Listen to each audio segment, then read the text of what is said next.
back to the Culturally Distinct Podcast. Your boy DJ Kale. Glad you guys tuned back into the show. You already know what it is. It's a beautiful day. New year, new gear, new understanding, new knowledge. Thank you guys for, thank you guys for coming with me from 2024 to 2025. Everything that we experienced, everything that we went through, everything that we shared together, you guys came from one point, made it to this point. So congratulations, not for me, but to you, and thank you. Much love to my sponsor, 605 Adult Beverages. You already know what it is, y'all. Much love over there. Even though it's cold outside, you can still have an adult beverage that's infused. So make sure you hit those guys up at Drink AOP6. Also, my other sponsor, Red Coral Universe. Much love to you guys. I have some people from the UK been hitting me up talking about, we seen your show on Tubi. I was like, yeah. You know, shout out to Red Coral. So they said, the one thing they promised to me, they said, we're going to make Culturally Distinct international. We're not just going to keep it domestic. We're going to make it international. So that's a good thing. Much love to you guys, man. I appreciate the sponsorship. Also, man, anybody else that came to me last year, going into this year, want to sponsor, put product placement, any market you want me to do, holla at me. You already know how I work. I got some packages for y'all, so. Man, you done made it to Tubi. You on your way. I'm on, yeah. Hey, man, little Tubi, you know, your voice don't be matching with you. You know, man, I was in the Tubi movie, then you know I was in the movie. Right. I saw a Tubi. I'm gonna tell you, I saw a Tubi movie, man. Look, it was so funny. So you know how like they have the cameraman or whatever, it's supposed to be facing the actor, actress, whatever. Mm-hmm. So they was behind a mirror. A mirror was behind them, and the whole time you can see the cameraman in the mirror shooting the scene. I said, what is this, man? One of them African movies, but man. Yeah, I'm in a Tubi movie. Didn't even know I was in the movie. I'm at a snowball stand. Oh wow! I just happened to see the movie. Like, wait a minute, play that back. Like, that's me. That's me. Right. I need somebody to get in contact with somebody to get my little bonus for being an extra. Yeah, man, Tubi, that should be funny, man. The movies on Tubi, I'll be like, if I smoke weed, bro, I'm like, I got smoke and look at that because that should be funny. It be production be all off and words be all, but. Remember when you was a kid? If I know for me, on Sunday mornings, wrestling used to come on, and then after wrestling, they have like the Chinese movies, and like you got to read the little subtitles at the bottom because the lips and stuff don't match up. Right. That's a Tubi movie. Absolutely. Shout out Tubi. Shout out Tubi, man. I much love to you guys, man. Man, that voice that you hear in the background is Nathan Berry from So brand out of Baton Rouge, Louisiana. Hey, what's going on, brother? Man, I'm good, man. Life is amazing. How about you? Oh man, I'm blessed. As y'all can see, look, I got the brand on right here. I'm so Southern right here because I attended the Southern University, as you guys know. You know, I'm always up in Southern University, but this is a product of I Am So brand, and Nathan is the founder, owner, CEO, the creator, everything. Yeah. And we're gonna get into that, man. Before we even get started, man, I like to welcome you to the show. And then warm everybody up to who you are, right? I know you because you're from Baton Rouge, of course, but some of my viewers don't. Man, I'm simple, man. I'm just a normal, everyday guy many people don't know this, but I'm not even really originally from Baton Rouge, man. Where you from? I'm originally from Chicago. Okay. But, we moved to Baton Rouge when I was a kid. Me, my mom, my brother. But so technically, I'm a implant. Yeah. But I'm Baton Rouge through and through. I've been there most of my life, so I always tell people I'm from Baton Rouge. But I don't know where to start, man. Just a guy from Baton Rouge who just living in my truth and got a blessing. That's it. When did you move to Baton Rouge? What age? 10. 10. Oh, okay. So you was fairly well, not grown, but you had sense of enough about Chicago and Baton Rouge. Yeah. So you came there with grade school? 5th grade. 5th. So you did go to well. Let me go back. The first time we moved to Baton Rouge, I was like 5. Okay. I went to Bernard Terrace Elementary. Okay. But I didn't finish the school year. Then we moved back to Chicago. When we moved permanently, I was going into the 5th grade. I went to Greenville Elementary. Okay. Complete culture shock. But okay. Wow. Okay. So y'all still have ties to. So my dad's side of my family I still have relatives there, but not my mom's side. Oh. Okay. I got one relative, two on that's my mom's Chicago. side. Still, yeah. Okay. So you went to high school and everything. McKinley High, man. McKinley. Come on, I got you. You Shout out know, to I'm McKinley. Baton Rouge through and through, man. I You got know, you. you know that big blue, man. Shout out to McKinley. So for the people that's in Texas, so a lot of things. I got to put this in context. So a lot of things that we talk about here in Houston, of course, but Nathan is from Baton Rouge. So in Baton Rouge, they have a couple of not permanent, but prominent high schools there where you have a lot of history, black history, where some people went. And McKinley is one of those schools. No, not McKinley's not one. We are the. Oh, okay. The Nah, McKinley. nah, seriously. Now, McKinley is the first school in the state of Louisiana that black people could actually attend. So, you know, we're a big deal. You know, a lot of great names, a lot of great people, you know, walked those hallways and, you know, attended there, got that behind them. Yeah, McKinley has a lot of history in it. And I didn't know that because I'm not originally from Baton Rouge. Me moving and going to school in Baton Rouge, I learned that over the years that McKinley was so prominent.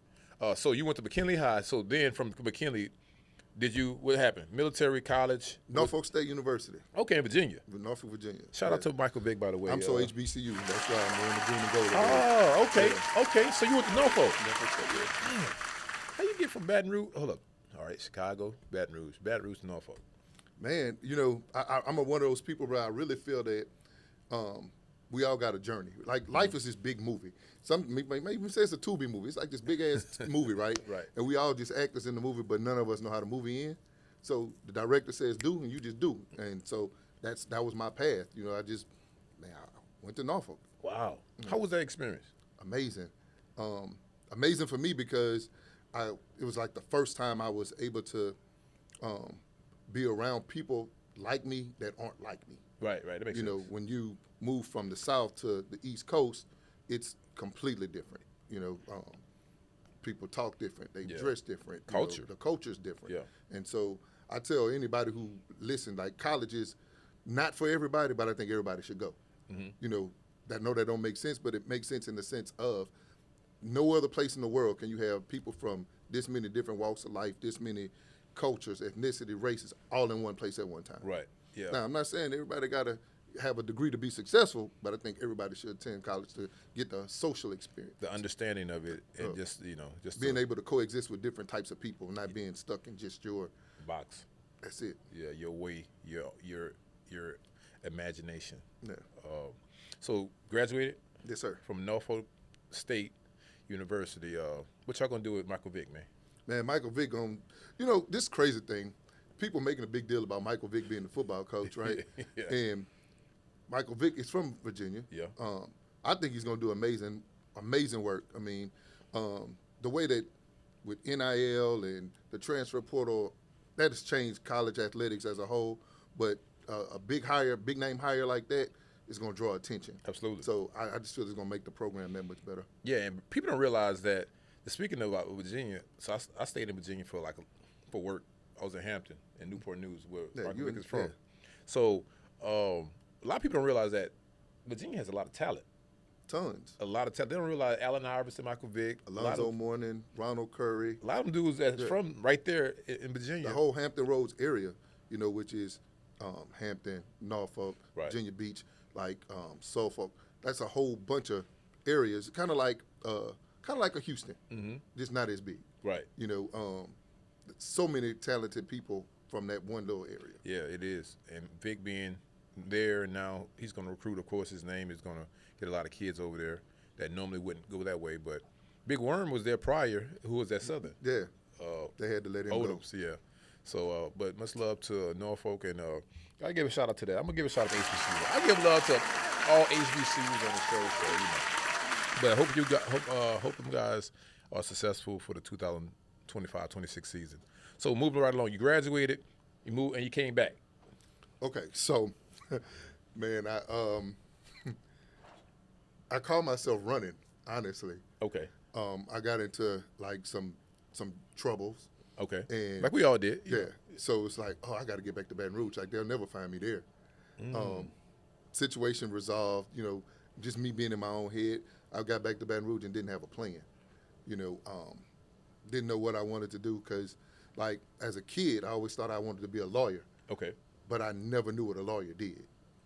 You know, it's just like when you're young, you're black, you're smart. You're going to be a doctor or you're going to be a lawyer. Right. I knew I wasn't going to be a doctor because I don't like blood. So that wasn't on the table. So I moved back to Baton Rouge, man, and it's like I got to find myself. What's going to be my niche? What am I going to do? Playing list, and things just kind of started to fall in place. Fall in place to a degree, but still not what the end result is going to be, right?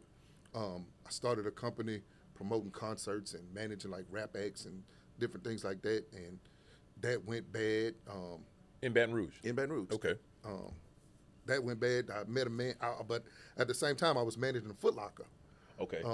I think, well, no, I didn't know you then. I was in the car business when I met you. Mm-hmm. So managing a Foot Locker, and lady used to come in my store all the time, and she was, because I had like the gutter of the gutter stores. I was Beaumarchais Mall. Oh, man. Yeah, so you know what that's it. Oh, for. yeah. I'm Beaumarchais Mall. So and, Beaumarchais is like Sharpstown here. Yeah, so I'm Beaumarchais Mall. But, they had a lot of older boutiques and stuff in Beaumarchais Mall that a lot of people just go to still because it's like, hey, this is what I've been doing for forever. And so she would always be like, hey, I think you would, be great at selling cars. You'd be so great. And so one day, the husband comes in and my energy's off. He's like, man, my wife speaks so highly of you. She always saying that you're such a great salesperson, but, what's wrong? Because I'm not getting what she said. Right. And so I give him the spiel, like, man, I'm in this trouble with this situation, and I got to pay this amount of money, and I'm running out of time. Yeah. And so guy, he goes, okay. He walked out, and he came back, and he wrote me a check. He was like, man, I'm going to need you to be at work on Monday. So I quit Foot Locker that day and went and started selling cars. What you mean? I'm saying he paid. Oh, he paid. He owned Diamond Mazda, Barry Andre. Oh, wow. Yeah. Barry brought me in, and when I tell you, I was the worst car salesman in the history of tires. Dog, I sucked. I was horrible. Right. But I was horrible because it ain't what I wanted to do. Just like life has put me in this situation, this is what I got to do right now. And so started off selling cars and just, like I said, sucked, horrible. Then one day, this guy who worked there, guy named Raphael Mosey, R.I.P. Raphael Mosey, was there. He was like the 2, 3, 4 time used car salesman of the year. Like, this dude was an attorney that stopped practicing law to come sell cars. Like, he killing it. Mm-hmm. And so we having this like discussion with some bankers, and he telling them about, they asked me a question, and before I could answer, he's like, don't talk to him, he's stupid. He don't know shit from sugar. Just like ripping me in front of all these people. And I'm so embarrassed. Yeah. Like, because I'm real life on real probation. B, I'm on probation with the job. Like they still trying to get their money back from me. Right. And this dude like 6'4", 240. I'm like, I can't fight him right now. So I got to take this on the chin. Right. But that day I made a decision like, man, I can't let him be right. I can't continue to suck at selling cars. I got to prove him wrong. Right. The next year, that happened January of 2000. End of the year, I was the new car salesman of the year. Oh, wow. So Decision. I'm a firm believer, like, kids make mistakes, adults make decisions. Mm-hmm. So I made a decision that, man, I'm not going to let him be right. And so now I honed in on, okay, apparently these people see something in me that I'm even part of this meeting, right? Okay. So who am I? Man, not to, you ain't asked for this, but I'm going to give you this for a second.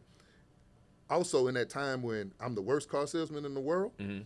dude, I was living in an apartment, and I ain't have no lights, no furniture, no nothing. I'm real life thugging. Thugging it, like getting up in the morning, wow. Walking across the street to the gym to act like I'm working out just so I could take a shower. Yeah.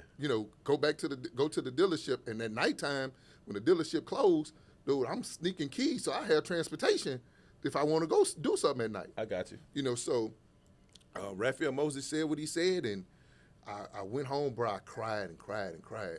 Like, I'm talking ugly crying, like, damn, Florida Evans crying, mm-hmm.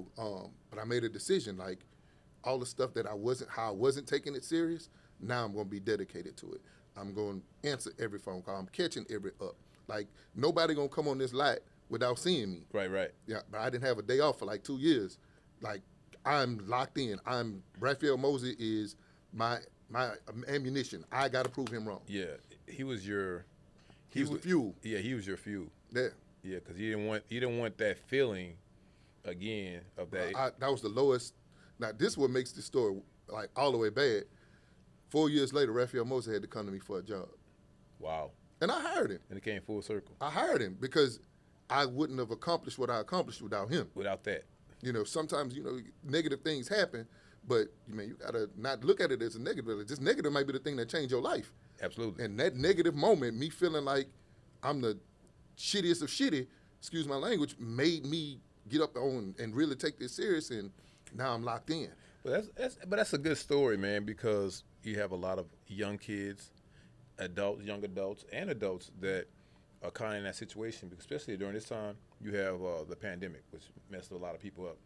Even now, what's going on in L.A. with the fires, a lot of people's lives are ruined. Yeah. Like overnight. Mm-hmm. Like they went to sleep, woke up, they didn't have nothing, right?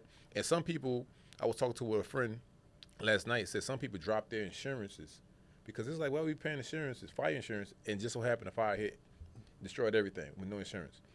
That story in itself is motivating because some people are on the brink of giving up, like literally, I'm done with this. I'm done.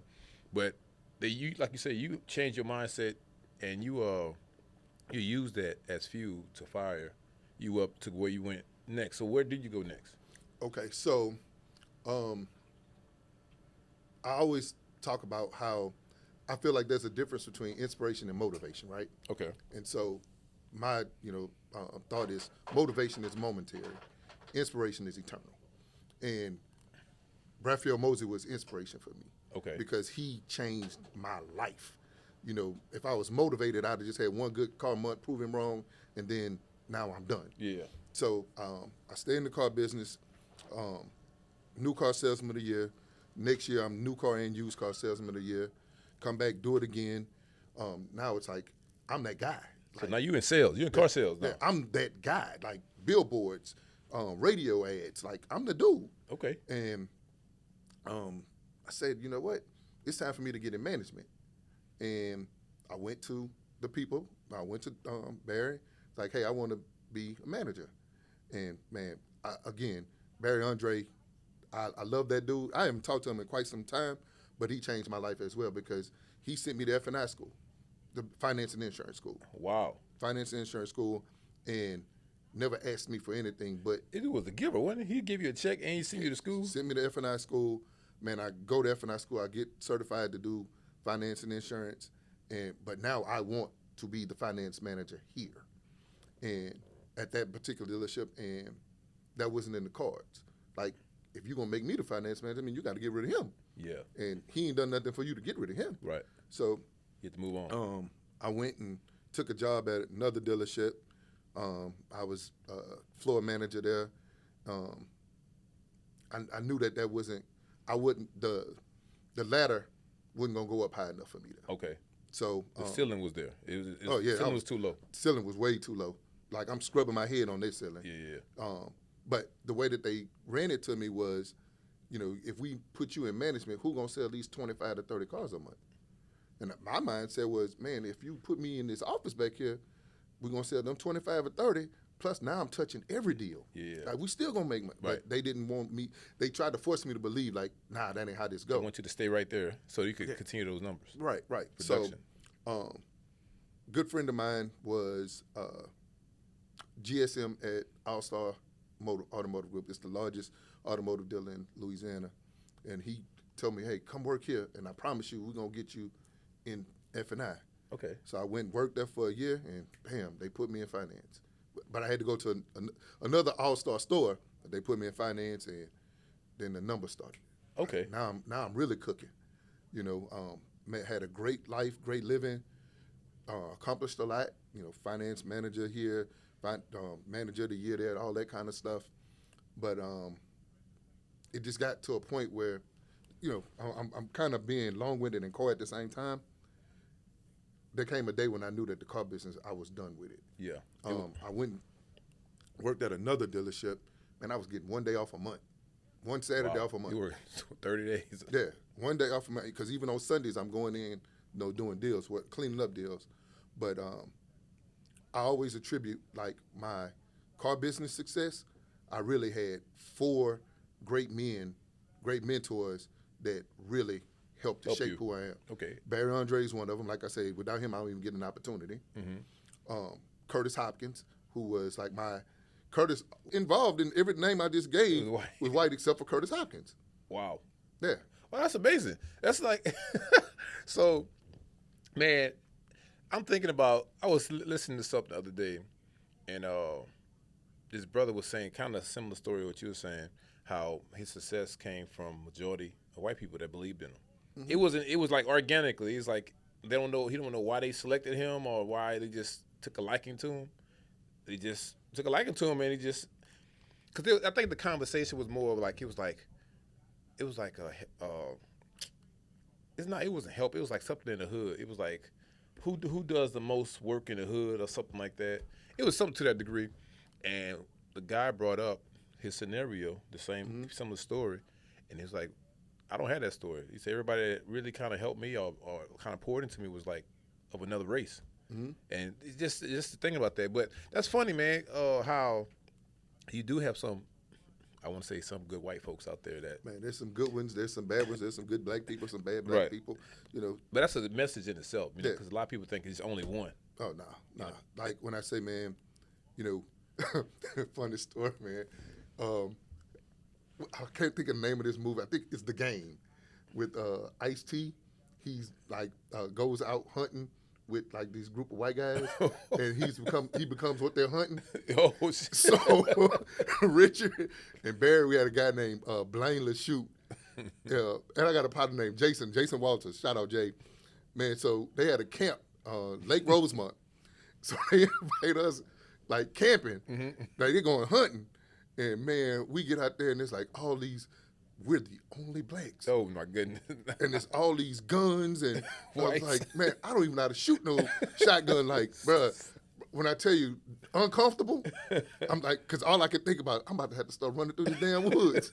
Like, I came here for a meal, not to beat a meal. Right. Yeah, man. Like, that was. I just thought about that, man. But like I said, man, the Andre family as a whole was just, they were great for me.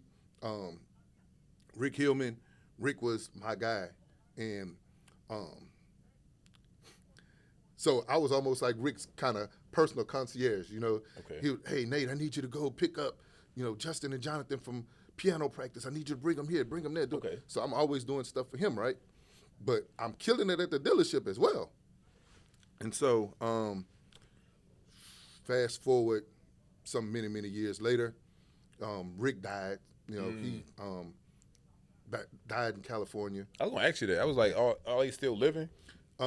Rick's deceased. Richard and Barry are still alive. I think last I heard, Barry lived in like Africa or something like that. Okay. But Rick died at the time I'm working in Denham Springs at Dodge dealership, and his oldest son showed up at the dealership. Okay. Now he's an adult now, and he's like, you know, I bring him in my office, and he sees a picture on my desk, you know, of my two sons, and he asked me, you know, like. Asked me about them. I'm like, yeah, man, they're great kids, you know, love them. He says, are you planning on staying in the car business? I'm like, hell yeah, man, car business, you know, provides us with a great life. Right. And he looked at me and he was like, man, that's sad. You stay in the car business, you'll be picking your son up from rehab one day too. Wow. The light, bling, bling, bling, bling, like, what you mean? He was like, man, my dad was amazing. He was an amazing provider. He gave me everything. He gave me everything except a dad. It's like, man, my dad never showed up for senior night for football. He was late for my graduation. Wow. You know, all these different things. Like, but he gave me everything, but he never was around. And so that kind of like hit home, and that stung.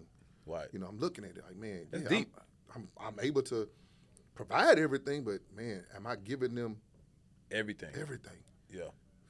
About less than 2 weeks later, I gave him the keys. Really? I can't do it. Wow. And how long were you in the business at the time? 20. 20 years. 20 years. Wow.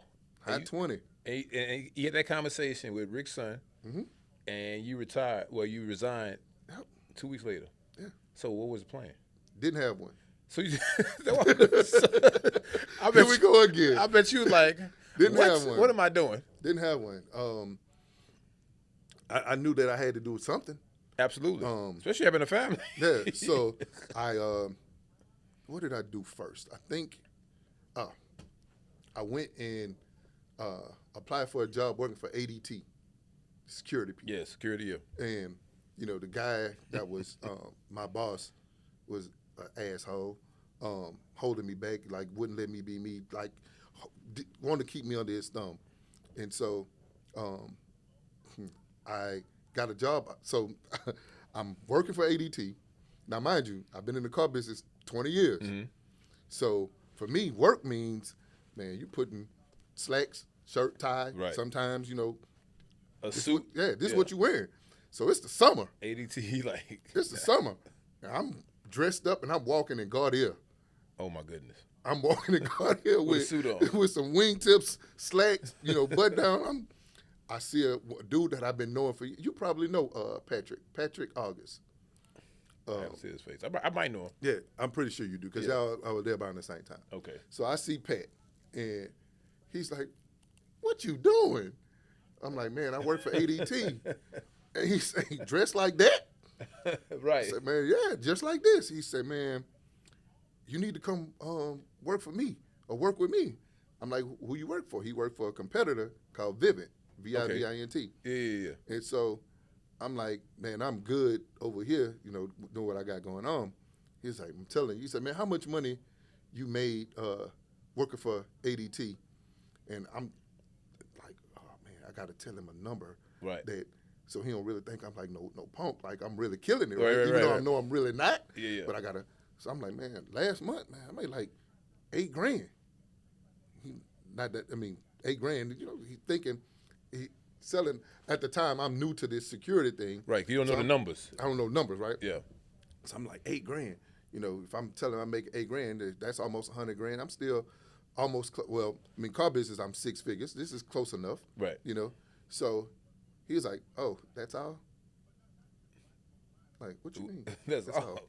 Right. He's like, "Man, let me show you something." So dude shows me a check that he made from the previous week. Mm-hmm. That was $17,000. Damn. But selling security systems. Now, hopefully, I'm not trying to. Right. The IRS ain't looking for you Right. nothing bad, but like so he. But it's a long time ago. Yeah. So I'm like, what I need to do? Right. He gave me his number, but I still don't call it. Me and that boss from ADT get into it one day, and I just let him have it and tell him like, dude, like, because now it ain't about the job, like you really challenging my manhood. Right. And He talked to you crazy. Way out of line. Yeah. And then I had to remind him like, man, I'm still a man and I'm still me. So I made that phone call, called Patrick. He told me to meet him at the office. I went and met him and our boss, a guy named Sterling Clark. Sterling, amazing dude, man. Again, going back to what you said about good white people, bad white people. Yeah. Sterling was, honestly, is one of the greatest individuals I've ever met in my life. Okay. Now that's a statement, So meet Sterling, and I went to work for Vivint, and still, doing that, and it's just that's been an amazing time on its own. Mm-hmm. But that was life. But so Patrick, again, how life works. Put people in places. Relationship. You never know where that's going to lead you to. So me being at Vivint is what spawned AMSO. Okay, so all right, so now let me put it on the reference. Graduated from college, get into the car business. Managed the Foot Locker first. Oh, yeah, that's right. Managed Foot Locker. Hold up, but even I was a teacher for a semester. Okay, wait. 4 months, right? So, all right, Foot Locker, teacher, got into the car business. All right, 20 years car business. You get the awakening. You go to sell security systems, right? And this all through people that you just met over time. Over time. Wow. So connections in network. Connections in network. Wow. That's amazing. So now we at the brand of I'm So.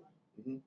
Where I want to know, how did it start and the creative side of it? Like, how did you get these thoughts of naming these cities or places and putting? Man, how did it start? conversation. I got and I'm doing a whole lot of name dropping. One of my longtime friends, a guy named Greg Brown, so pandemic hits, right? Pam. So with Vivint, it's door to door. So now there's these mask mandates and all this stuff. We can't go door to door selling anything. Correct. It's all, man, I'm pulling up at people's houses, sitting in the car, looking like I'm breakdancing or something, like with the little slicks and brochures, because I can't be like knocking on your door. Like, this is crazy. Like, bro, I would have meetings with people and they'd be in their car, I'd be in my car, and we talking through the window. Right, because of the pandemic. Because of the pandemic. Yeah. So me and Greg having a conversation, and it's basically like childhood memories. Places we went as children, places we would shop, stores we would go to, things of that sort. And so because I can't go door to door, most of my sales stuff being done over the phone or, Zooms or whatever, I just start writing stuff down. Okay. All right. Oh, Beaumarchais Mall. I remember I used to be the manager for like a Beaumarchais Mall. Robert E. Lee Theater. When I was a kid, me and my brother went to Robert E. Lee Theater. He basically left me out there so he can go chase some girl. Just like childhood memories. I'm writing all this stuff down. So I got a list, and then I sent out a text message to friends like, y'all give me one of y'all memories, a place y'all went to that you don't see on the list. Okay. So now I got this list. And I'm like, you know what? You start off with Baton Rouge first. Baton Rouge first. Okay. So I'm going to put all these places on a T-shirt, kind of like a ode to Baton Rouge type deal, right? But when I come up with this, the thought is I'm going to go get a shirt for me. Yeah. One. Just for one. Because you just wanted it. I wanted it because I thought it was cool. It was dope, yeah. Yeah. So I go to a screen printer. It's like, hey, I want to get a shirt done. This is kind of like my design. I'm not good with art, but I can, it's words, so I can place this stuff. I kind of tell them how I want it. And the lady goes, how many shirts do you want? I want one. One. Right. One. Yeah. How much for one rib? One rib? So she's like, $85. For one shirt? For one shirt. Jeez. So I go to peel off the the money. She's like, but if you get 24 shirts, it's $73. It's cheaper, yeah. Okay. 73. Hold up. 185. 273. Well, give me 24 for 73. Give me the 24. Right. Now I don't know what I'm gonna do with 24, but give me that. So light goes off. See if anybody else wants a shirt. At the time, dude, I had 1,880 contacts in my phone. I sent that message out to everybody in my phone. Right. The first 23 people that said, yeah, I want one, they got a shirt. That was September 21st, 2020. So I get this original order, 24 shirts. But, like I know everybody don't get the message at the same time. Everybody don't respond with the same type of, oomph. Like, I'll get to it when I do. Right. So got those first 24 shirts. That 24 turned into 50. That 50 turned into 100. That 100 turned into 500. That 500 turned into 1,000. Wow. And so now here we are a little bit over 4 years later and about almost 42,000 shirts ago. Wow. So when you say how it started, a conversation, it's just something, I honestly feel that if I had been given time to come up with like some business plan or, I'd have messed it up myself. So this was just, me being obedient, the Lord said, hey, here, this your moment. And I just went with it because it wasn't something I went looking for. Right. It's kind of like, some of our best relationships are people, it's organic, it's authentic. It's not something we went looking for. You don't get up one morning and go, hey, I need to go find me a best friend. Yeah. You don't work like that. Yeah. Oh, I need to go find me a girlfriend. It's like, it happens. And this is what that was. No, that's dope because, one, when I first seen it, I was looking at the shirt, but I didn't realize the shirt had writing inside of the word. So it's like, for all my artists out there, it's called Mosaic Art, right? Mosaic Art is like you have different pieces of a piece of art, and you put them all together as a collective, and it comes to an art piece. So I think I had I'm So Baton Rouge. I think I had one of those. No, I had I Am So New Orleans. I'm So New Orleans, yeah. I'm So New Orleans. And shout out New Orleans. Yeah, of course. Yeah, shout out New Orleans. And the shirt was black and gold, Saints colors. And I looked inside the shirt and it had all the streets on there. I had all the landmarks and everything. I was like, damn. I said, it's dope. Like, it's really dope. I'm like, that's dope. And then at the time, you didn't even know it was me. Yeah, I didn't. Yeah, right. I didn't know. I was like, man, Cause I forgot who gave me that shirt, man. I think Michelle gave me that shirt, and yeah, she did give me that shirt. Cause I was like, man, it's dope, and I didn't know you was the person that made them. And she was like, yeah, I could get more of them, or whatever. I said it's dope, cause I think I asked her for something in Houston. I was like, you need one for Houston. I'm so Houston, whatever. And she was like, well, he don't make them in Houston, but she never told me who it was. Right. You know what I'm saying? I'm like, that's 6 degrees of separation. yeah. That's crazy, huh? I'm like, Yeah. who? Nathan? I know Nathan. But yeah, no, but it's dope, man. So for the people in Houston that never seen the shirt, and I'm gonna put it on the screen. This is like the design of the shirt. I don't mean to cut you off, but there is an I'm So Houston already. Okay. I just haven't dropped it yet. Okay. Yeah. Because they need to see it. No, it's dope though. Especially this time of year, getting prepared for the rodeo. Mm-hmm. You know what I'm saying? Even the rodeo. I'm so rodeo. Yep. So all these events are going on in rodeo. I'm giving you too many ideas. No, but it's dope because people have those childhood memories, and that street name or that location or what used to be open that's no longer open, on that shirt, it's like, dang, that brings back a lot of memories. You know what I'm saying? It's nostalgic, man. So many times I've had people, like if you see me anywhere, it's very, very rare you're going to see me wearing something that's not I'm So related. Mm-hmm. You know, because I feel like, hey, the most effective endorsement is third party. That's word of mouth. Yep. But I can always be my own billboard, right? Absolutely. And so when people, what is your shirt? I'm from Baton Rouge, and now they're, oh, me and my grandmother used to go here. You know, I had a lady, man, stop me in the middle of Albertsons and had like a real emotional moment because my shirt brought back childhood memories that she shared with her grandmother. Yeah. You know, so like I said, when I started it, it was I'm So Baton Rouge, and I ran that for, a while, and was just like, this is cool. But then, like I said, 20 years in the car business, the art of selling, you got to make things appealing. Everybody want to buy stuff, but nobody want to be sold, right? Mm-hmm. So how do I, again, going back to Raphael Mosey, but now Raphael Mosey in a different body. I went to go drop off a shirt. I know this person, you know him, so I'm gonna let him be nameless. I bring shirt to him, okay, and he says, "Man, that's cool. You got this little shirt thing going." Lil. Oh, he's gonna hit you with the Lil. With the Lil. But what you gonna do when it's over with? Because it's trendy, but what you gonna do when that fade away? You going back to the car business? Oh wow. So I'm like, he tried to shatter your dream right then and there. Man, I'm like, pearl clutch.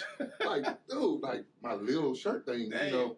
He's like, everybody was wearing those straight out of, dish plate, like when the movie Straight Outta Compton came out here. But it's gonna die off, it's gonna fade away. What you gonna do? Tell you what I'm gonna do. I'm gonna get creative, and I'm not gonna let it ever get to a point where it's stale, where it's like, so you don't have to reinvent the wheel, but you gotta improve the ride. Absolutely. So Michael Jordan drops new shoes every month. Yep. But he ain't gonna drop the same shoes back to back. Different color. Different colorways, different styles. Different styles. So let's get in the lab. So I'm So Baton Rouge spawned I'm So McKinley.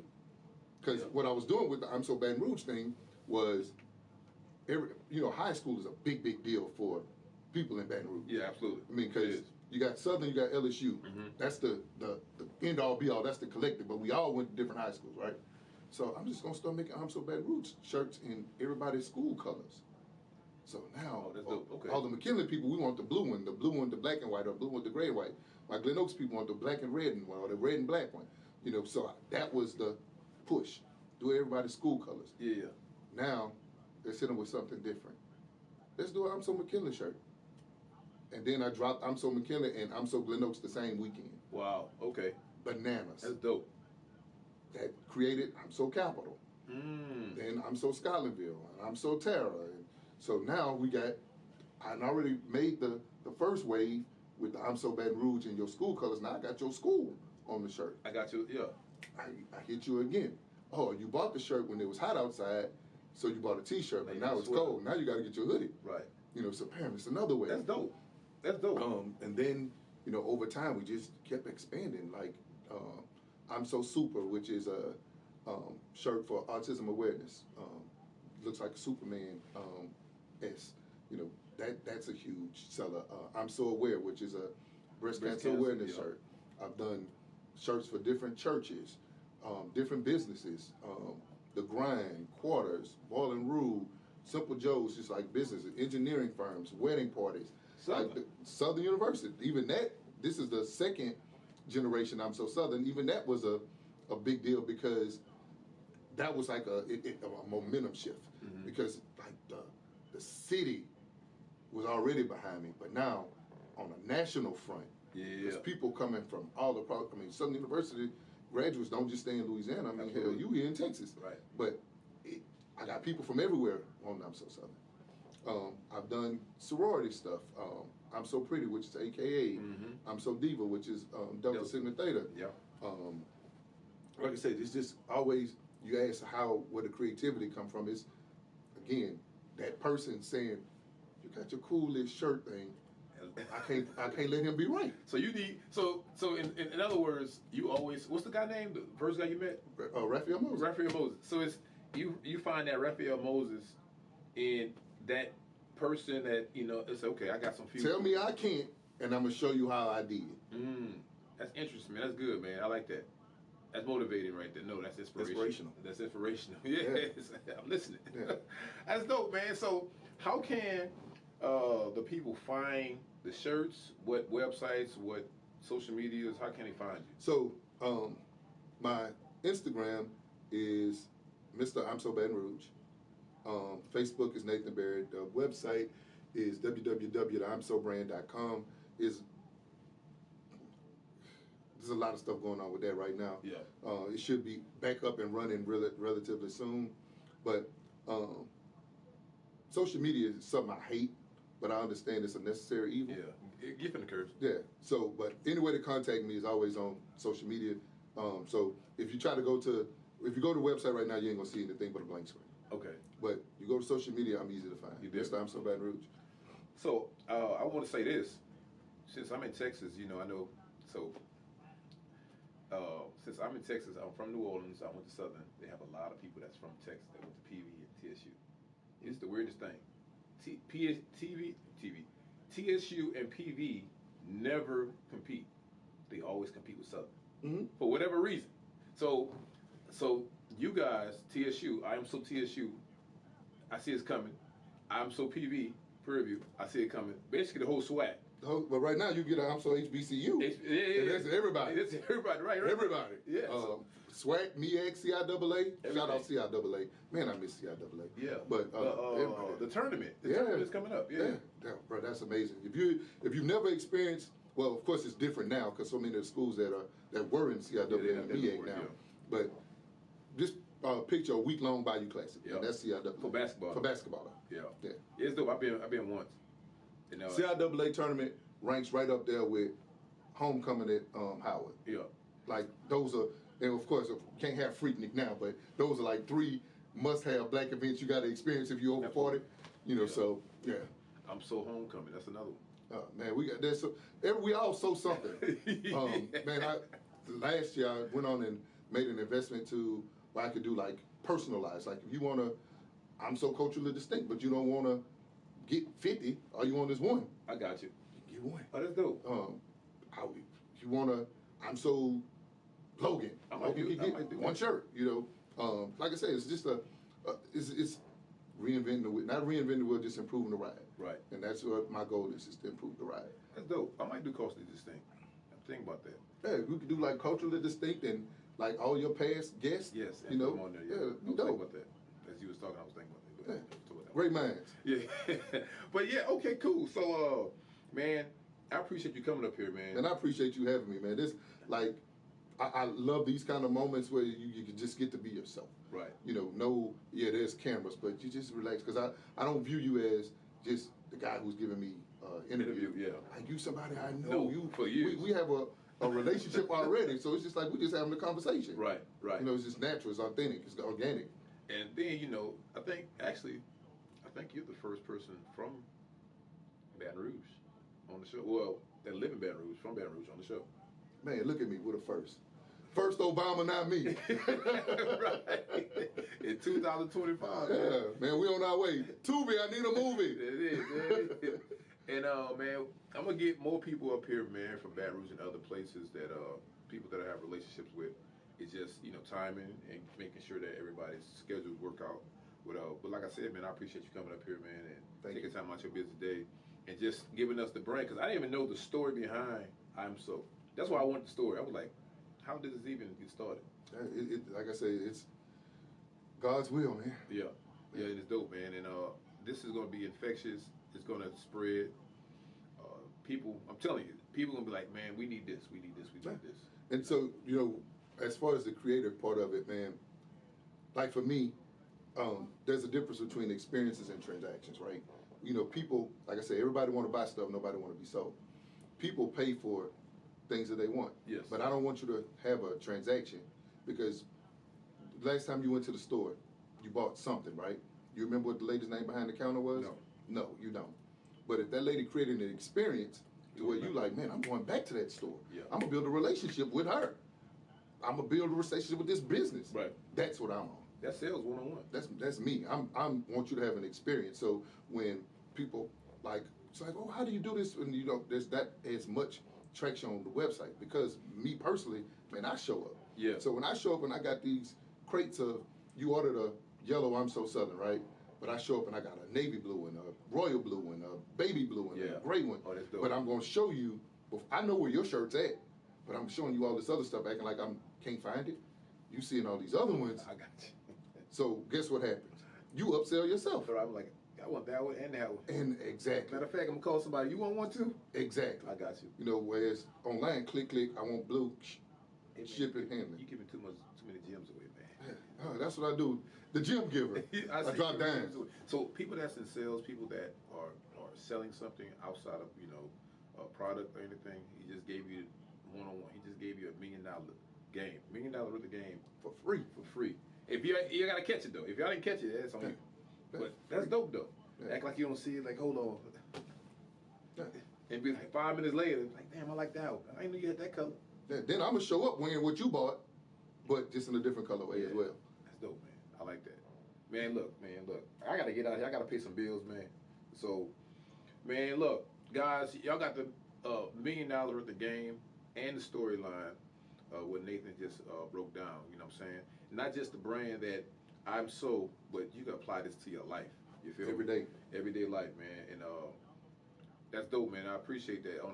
What today is, let's see, when this comes out, this is going to be on a Monday. So yesterday was Sunday, right? So in my mind, when it comes out. So, yeah, man, I appreciate you guys popping up, man, showing up for me, man. And we going to continue to have great guests that come up here, man. Shout out to my sponsors, everybody that show love. Shout out to my potential sponsors. I've been in conversations to have some national sponsors. So, it's not me, it's you. You guys coming on this ride with me. I appreciate you guys.